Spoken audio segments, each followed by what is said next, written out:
오늘 우리에게 주시는 하나님의 말씀은 시편 139편 13절에서 18절입니다. 봉독하겠습니다. 주께서 내 내장을 지으시며 나의 모태에서 나를 만드셨나이다. 내가 주께 감사하옴은 나를 지으심이 심히 기묘하심이라. 주께서 하시는 일이 기이함을 내 영혼이 잘 아나이다. 내가 은밀한 데서 지음을 받고 땅의 깊은 곳에서 기이하게 지음을 받을 때에 나의 형체가 주의 앞에 숨겨지지 못하였나이다. 내 형질이 이루어지기 전에 주의 눈이 보셨으며 나를 위하여 정한 날이 하루도 되기 전에 주의 책에 다 기록이 되었나이다. 하나님이여, 주의 생각이 내게 어찌 그리 보배로우신지요, 그 수가 어찌 그리 많은지요. 내가 세려고 할지라도 그 수가 모래보다 많도소이다. 내가 깰 때에도 여전히 주와 함께 있나이다. 아멘. 사랑하는 성도 여러분, 오늘은 대림절 첫 번째 주일을 보내고 있습니다. 이 대림절은 단순히 성탄을 기다리는 절기로 그치는 것이 아니라 이 다시 오실 주님을 기다리는 절기이기도 합니다. 그러면서 우리 주님은 이 땅 가운데 동시에 우리의 심령 가운데 빛으로 임하신 분입니다. 빛이 임할 때 어두움은 사라지는 것이죠. 우리의 심령 가운데 주님의 빛이 비춰주실 때 우리의 심령의 어두움은 사라지며 동시에 우리의 심령 가운데 남아있는 것이 무엇인지를 정확하게 보게 한다는 것이죠. 하나님 앞에 우리는 죽을 수밖에 없는 죄인이라는 사실을 알게 됩니다. 그리고 그 죄인을 주님의 보혈로 덮어주실 때 우리는 구원받은 하나님의 자녀라고 하는 이 건강한 정체성을 가지고 살아가게 된다는 것입니다. 그럼에도 불구하고 우리는 본능적으로 우리 자신을 우리가 너무나 잘 안다라고 하는 어찌 보면 착각 속에 살아가고 있는지 모릅니다. 그러나 우리의 감정 정확하게 알고 있나요? 나에 대한 객관화가 정말 잘 되어 있습니까? 내 마음 깊은 곳에 도사리고 있는 꿈틀거리는 욕망이 있음을 우리는 알고 있습니까? 생각해 보면 일면 우리 자신을 우리가 아는 것도 맞지만 어찌 보면 더 많은 부분을 알지 못하는 연약한 존재라고 하는 것입니다. 이런 인간 인식의 한계를 느꼈던 이 두 명의 심리학자가 우리의 마음을 엿볼 수 있는 틀을 만들어 보았습니다. 우리가 그것을 조혜리의 창이라고 이야기합니다.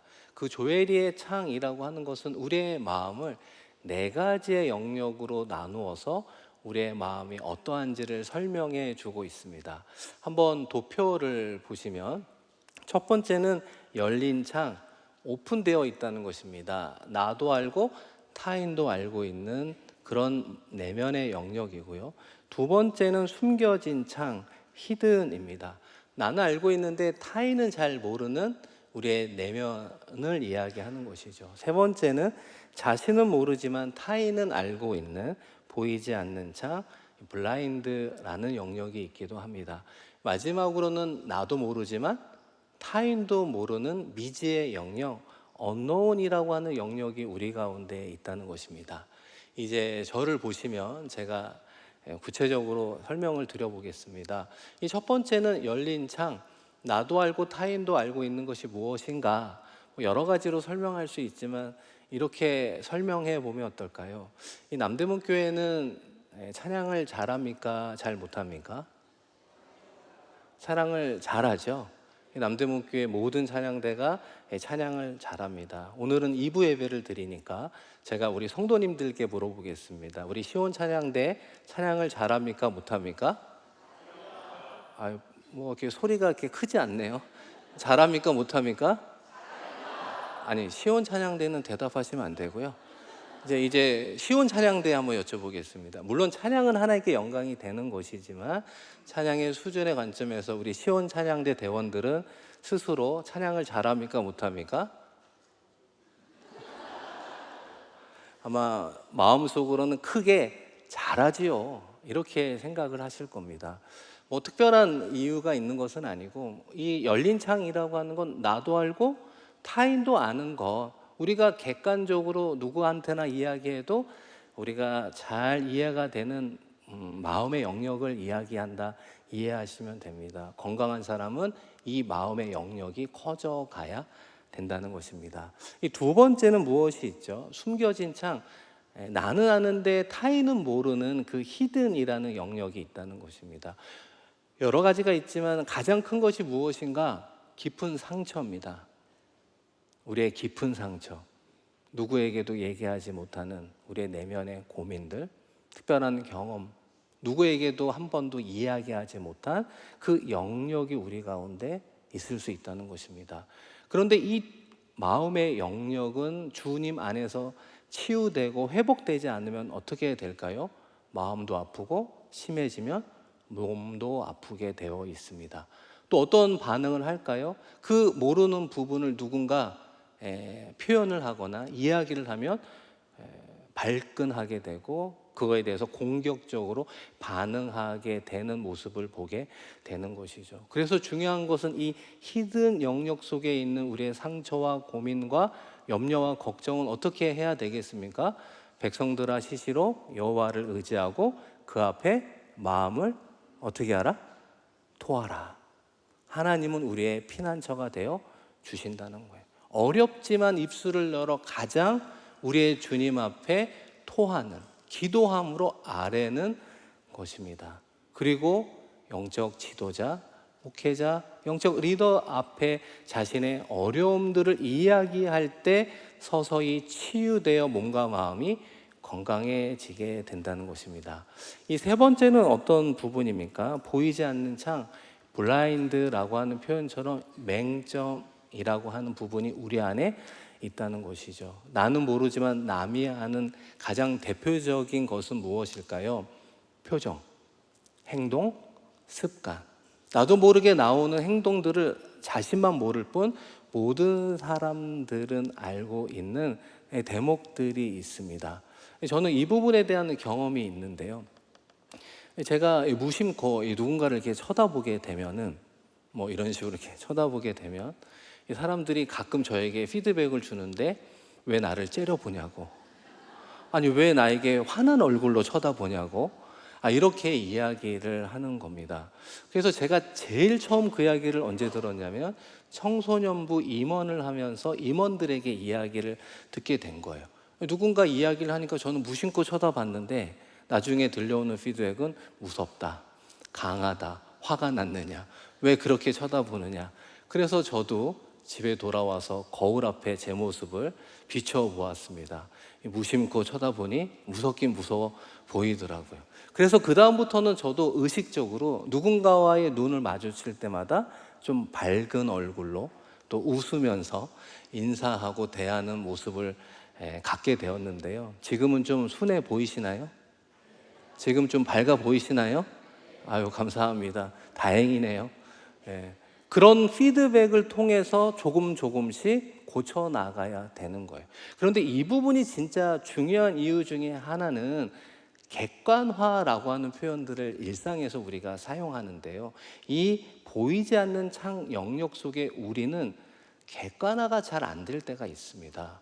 목회를 우리는 잘한다고 생각하는데 피드백을 들어보면 잘 못하는 거예요. 이 설교를 잘한다고 생각하는데 객관적 피드백을 들어보면 못하는 거예요.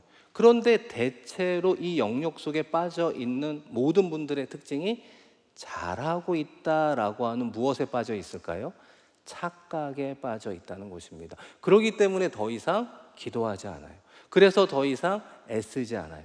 그래서 더 이상 노력하지 않아요. 그런데 나중에 시험을 보고 어떤 결정적인 계기가 되면 부족함을 그제서야 느끼게 된다는 것입니다. 그래서 겸손한 사람은 늘 자기 자신을 부족하고 연약한 점을 보면서 채우는 사람이다 말할 수 있습니다. 이 마지막으로 미지의 창, 언노운이라고 하는 부분은 나도 모르고 타인도 모르는 곳이라 말씀을 드렸죠. 그것은 긍정적으로 본다면 잠재력, 가능성이라고 말할 수 있습니다. 아무도 모르지만 누구만 알고 있을까요? 우리 주님만 알고 있는 거예요. 아무도 모르지만 우리 주님이 알고 나의 잠재력, 그것을 키워 주실 때 놀라운 하나님의 선물을 경험하게 된다는 것입니다. 사랑하는 성도 여러분, 우리는 하나님 앞에 서 있을 때 우리의 마음도 주님 앞에 서 있는 것이죠. 주님 앞에 아뢰어야 하는 나의 숨겨진 창, 어떤 상처와 고민이 있을 수 있을까요? 혹시라도 나는 잘하고 있는데 잘하지 못한다라고 하는 그 착각 속에 빠져 있는 삶의 영역은 없을까요? 우리가 주님 앞에 기도함으로 나아가 잠재력, 가능성을 높여주셔야 되는 그 주님의 역사하심을 우리는 얼마나 기대하고 있습니까? 이런 맥락에서 오늘 우리가 함께 읽은 시편 139편은 누가 지은 시일까요? 다윗이 지었다 말할 수 있습니다. 이 다윗이 시편 139편을 지은 배경이 정말 중요한데요. 우리가 아는 것처럼 다윗은 목동일 때 이스라엘의 왕이 될 거라는 기름 부음을 받았습니다. 단번에 되면 얼마나 좋습니까? 그런데 그 시간이 얼마나 걸렸죠? 최소 13년 이상 걸리는 것을 보게 됩니다. 그 과정 가운데 사울 왕과 추격대를 피해서 생사를 오고 가는 어렵고 힘든 일들을 경험하게 되었습니다. 우리가 잘 아는 시편의 고백처럼 내가 사망의 음침한 골짜기를 걸어갈지라도 해를 두려워하지 않을 것은 주의 지팡이가 나를 안위하십니다. 죽음의 고비고비를 넘길 때마다 주님의 보호하심 가운데 어떻게 되었습니까? 이스라엘의 왕이 되었죠. 특별히 그 과정 가운데 아둘람 굴에서 누구를 만나게 됩니까? 마음이 온통한 사람, 환난당한 사람, 빚진 사람, 억울한 사람, 가난한 사람, 힘없는 모든 사람들을 만났을 때 그들을 위로하고 섬기는 공동체의 리더는 될 수 있었지만 다윗이 어떻게 이스라엘의 왕이 될 수 있었겠습니까? 믿음으로 인내하고 그 약속을 기다리며 나아갈 때 하나님의 때에 하나님의 방식으로 블레셋과의 전쟁 가운데 사울과 요나단이 전사하면서 하나님의 때에 이스라엘의 왕이 되었다는 거예요. 그리고 나서 자신의 10여 년의 인생을 뒤돌아보니 내가 만난 하나님은 도대체 어떤 하나님인가? 나를 나보다 더 잘 아시는 하나님이시군요 라는 신앙의 경험 가운데 나온 시가 오늘 읽은 시편 139편이라고 하는 것입니다. 여러분, 우리 1절 말씀인데요. 우리 시편 139편 1절을 함께 읽겠습니다. 여호와여, 주께서 나를 살펴보셨으므로 나를 아시나이다. 아멘. 이 시작이 다르잖아요. 여호와여, 내가 인격적으로 만난 하나님의 신명이 여호와예요. 그 여호와가 어떻게 표현합니까? 주님으로 나의 영혼의 주권자, 내 인생의 주권자가 되어주시는 주인이신 인격적 하나님 아버지, 그분은 도대체 무엇을 하는 분인가? 나를 대충 보는 분이 아니라는 거예요. 나를 살펴보시는 분, 면밀히 보시는 분, 나의 약점과 강점이 무엇이고 나의 성품이 어떠한지 모든 것을 아시는 분이 나를 알고 있습니다 라는 고백으로부터 시작하고 있습니다. 두 가지 특징을 우리에게 이야기해 주고 있는데요. 여러분, 이어지는 13절 말씀입니다. 함께 읽어봅니다. 주께서 내 내장을 지으시며 나의 모태에서 나를 만드셨나이다. 아멘. 내장이라고 하는 건 신체 기관을 뜻하는 문자적 표현이기도 하지만 히브리 문화에서는 어떤 의미가 있을까요? 그 사람의 정서, 그 사람의 기질, 그 사람의 성품. 그런데 그 모든 것을 누가 지으셨다고요? 하나님 아버지가 저와 여러분 한 사람 한 사람을 그렇게 창조해 주었다는 거예요. 창조주 하나님으로서 다윗이 만나면서 나보다 나를 더 잘 아시는 하나님을 알게 되었다는 것입니다. 그러면서 그의 10여 년의 경험 가운데 어떤 하나님을 한 번 더 고백하고 있습니까? 여러분, 16절 말씀 다 함께 읽겠습니다. 내 형질이 이루어지기 전에 주의 눈이 보셨으며 나를 위하여 정한 날이 하루도 되기 전에 주의 책에 다 기록되었나이다. 아멘. 나를 위하여 정한 날이 하루도 되기 전에 주의 책에 다 기록이 되었습니다. 내가 태어나기 전부터 내가 태어날 이후부터 모든 일들이 주의 책에 기록되어 있습니다. 단순한 기계론적 예정론이 아니라 다윗이 어떤 하나님을 만났다고요? 내가 10여 년을 하나님과 동행해 보니 하나님은 나의 과거도 아시고 지금 현재도 아시고 앞으로도 아시는 전지전능한 하나님을 만나게 되었다는 것입니다. 들판에서 양을 치는 목동 가운데 갑작스럽게 찾아와 왕이 될 거라는 기름 부음, 그 언약을 주신 하나님이 과정 하나님의 때와 하나님의 방식으로 이스라엘의 왕으로 세워주시는 그 모든 경험을 통해 과거와 현재와 미래를 아시는 분이구나, 다윗이 그의 인생을 통해 경험하게 되었다는 것입니다. 사랑하는 성도 여러분, 저와 여러분이 이 말씀을 통해 무엇을 하나 깨달아야 될까요? 우리도 영적 모델이 되는 다윗과 같은 삶을 살아내야 되는 것 아닙니까? 다윗과 같이 한 나라의 왕이라 칭하는 것은 아닙니다. 하나님께서 다윗을 왕으로 만들어 주셨다라고 하는 것은 존귀한 자로 만들어 주셨다는 것입니다.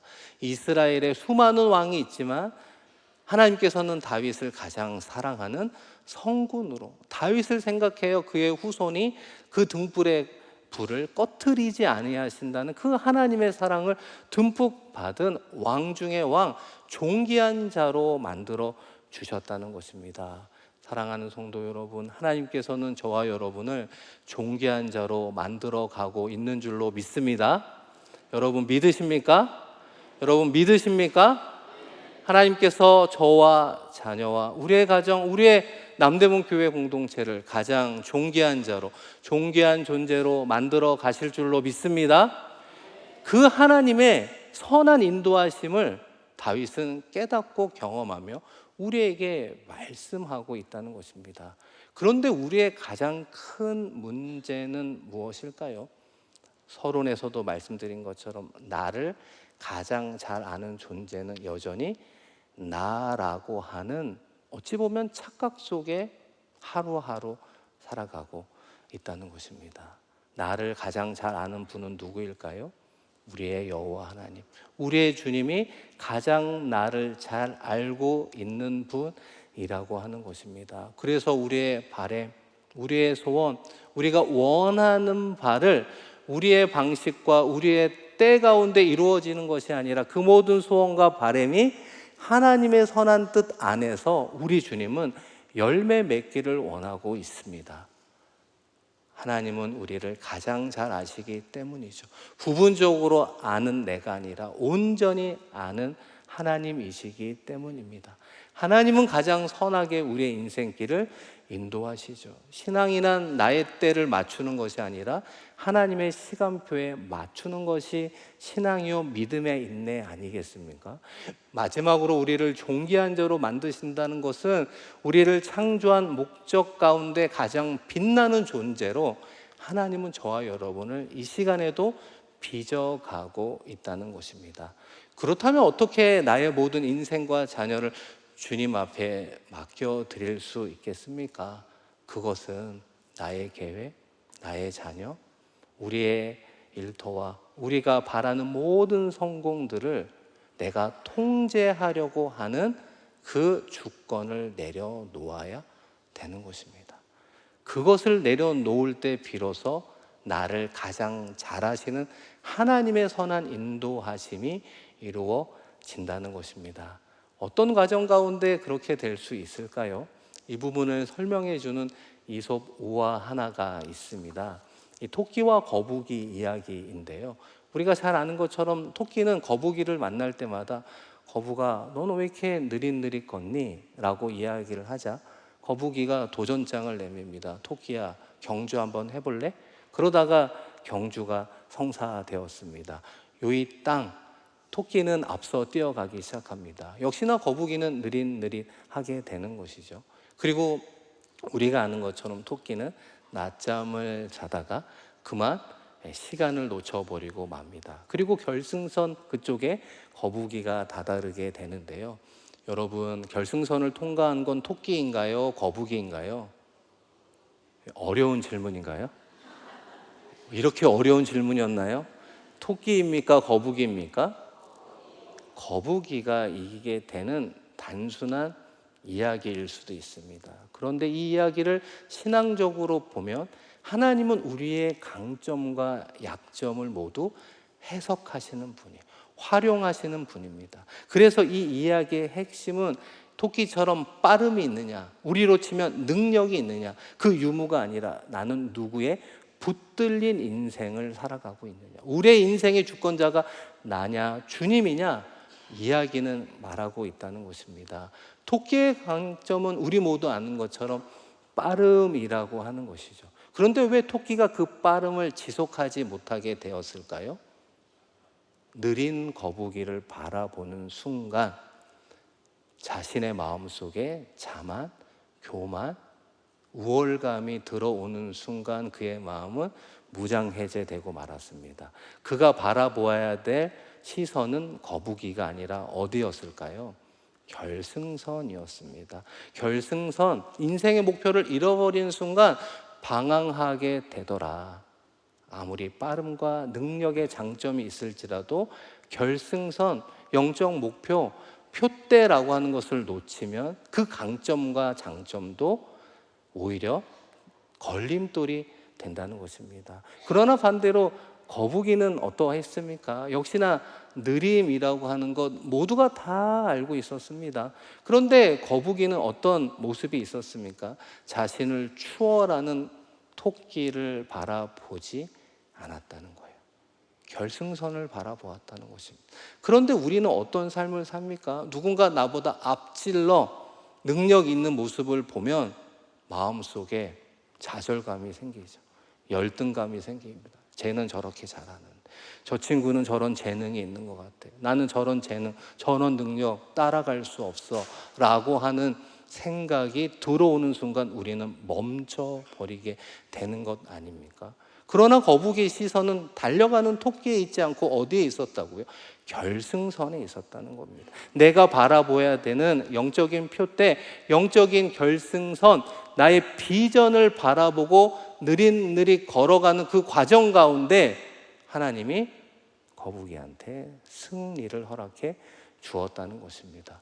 결과적으로 토끼는 빠름이라는 강점 때문에 무너지는 인생이 되었고, 반대로 거북이는 느림이라고 하는 약점 때문에 오히려 꾸준한 결과 승리하게 되었다는 것입니다.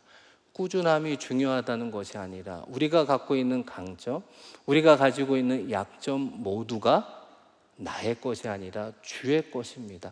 주의 손에 붙잡힐 때 비로소 강점은 빛나고 약점은 보완해 주시는 하나님의 은혜를 누리게 된다는 것입니다. 사랑하는 성도 여러분, 우리 모두는 대림절을 보내며 다시 오실 주님을 맞이하며 나아가고 있습니다. 주님은 우리를 향해 어떤 존재라고 명명하고 있을까요? 여러분, 고린도후서 5장 17절 말씀인데요, 한번 같이 읽겠습니다. 그런즉 누구든지 그리스도 안에 있으며 새로운 피조물이라, 이전 것은 지나갔으니 보라 새 것이 되었도다. 아멘. 우리 주님은 우리의 정체성을 그리스도 안에서 새로운 피조물이라, 이전 것은 지나갔으니 보라 새 것이 되었도다. 우리를 바라보는 우리 주님의 정체성이라고 말할 수 있습니다. 과거는 잊어버리고 우리의 현재와 미래를 아시는 주님 앞에 우리의 강점과 약점과 우리의 마음의 소원과 바램과 때로는 자녀를 향한 우리의 기도의 제목, 우리가 사랑하고 섬기는 남대문 교회 크고 작은 현안, 이 모든 것들을 주님께 맡겨 드릴 때 우리 주님께서는 그것을 받아 주시고 저와 여러분을, 우리의 가정과 자녀를, 이 남대문 교회를 존귀한 자로, 존귀한 존재로 만들어 가실 것입니다. 바라기는 나보다 나를 더 잘 아시는 하나님 앞에 나의 모든 인생을 맡겨드리며 이번 한 주도 동행하며 승리하는 저와 여러분 되기를 주님의 이름으로 축원드립니다.